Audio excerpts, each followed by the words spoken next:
할렐루야, 반갑습니다. 여러분. 계속해서 말씀을 나눠보겠습니다. 고린도전서 3장 7절. 그런즉 심는 이나 물 주는 이는 아무것도 아니로되 오직 자라게 하시는 이는 하나님뿐이라. 아멘. 여러분, 하나님의 일을 하는 자는 자신의 분수와 한계를 알아야 됩니다. 7절을 보면 그런즉 심는 이나 물 주는 이는 아무것도 아니로되 라고 하였습니다.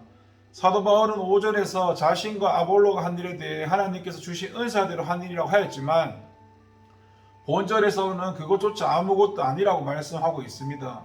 그렇다면 혹 저와 여러분들이 본절을 읽으면서 겸손이 너무 지나친 건 아니냐 생각할지도 모릅니다. 하지만 그렇지가 않습니다. 이를 위해서 우리는 복음서를 볼 필요가 있는데 요한복음 6장을 보면 우리가 잘 아는 오병이어의 기적이 나옵니다. 그리고 이 이적은 우리가 아시다시피 주님께서 보리또 5개와 물고기 2마리를 가지고 남자만 하더라도 5,000명이 되나 된 사람을 배불리 먹이신 사건입니다. 이것은 일종의 천국 잔치였습니다. 그럼 이 천국 잔치에서 제자들이 한 일이 무엇일까요? 제자는 단지 이 잔치에서 주님의 심부름을 한 것밖에는 없습니다. 보십시오. 그 잔치에서 모인 사람들이 어떻게 모였습니까? 제자들이 돌아다니면서 모았을까요? 아니면 무리들이 제자를 보고 몰려온 것일까요? 아닙니다. 그들은 주님을 뵙기 위해 찾아온 것일 뿐입니다. 그래서 사람들이 모인 일에 제자들이 한 일은 아무것도 없습니다. 또 음식은 어떻게 장만했습니까?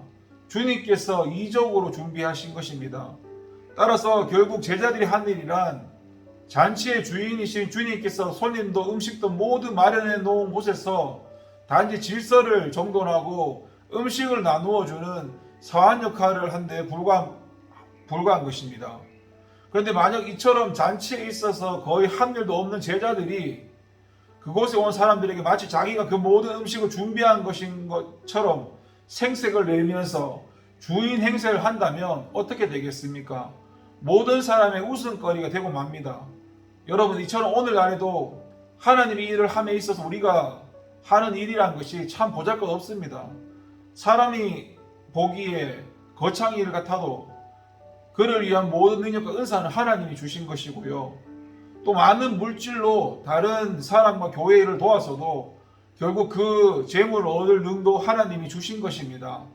우리가 아무리 많은 일을 하고 위대한 일을 하였어도 단지 우리는 하나님께 주신 것을 나누어 주는 종이나 사원으로서 그 일을 한 것뿐입니다. 그런데 저와 여러분은 간혹 마치 자기가 하나님을 위해 대단한 일을 한 것처럼 생각하는 사람들이 있습니다.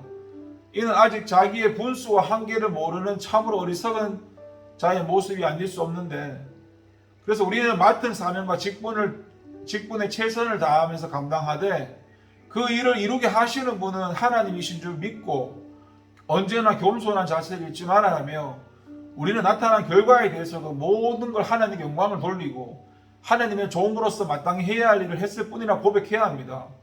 우리는 모든 일을 위해서 필요한 것을 예비하시고 시작은 물론이와 성취까지 완성하시고 이루시는 분도 오직 하나님뿐이라는 것을 인정하고 고백해야 됩니다. 기도하겠습니다. 하나님 아버지, 감사합니다. 말씀대로 살게 하옵소서. 예수님의 이름으로 기도합니다. 아멘.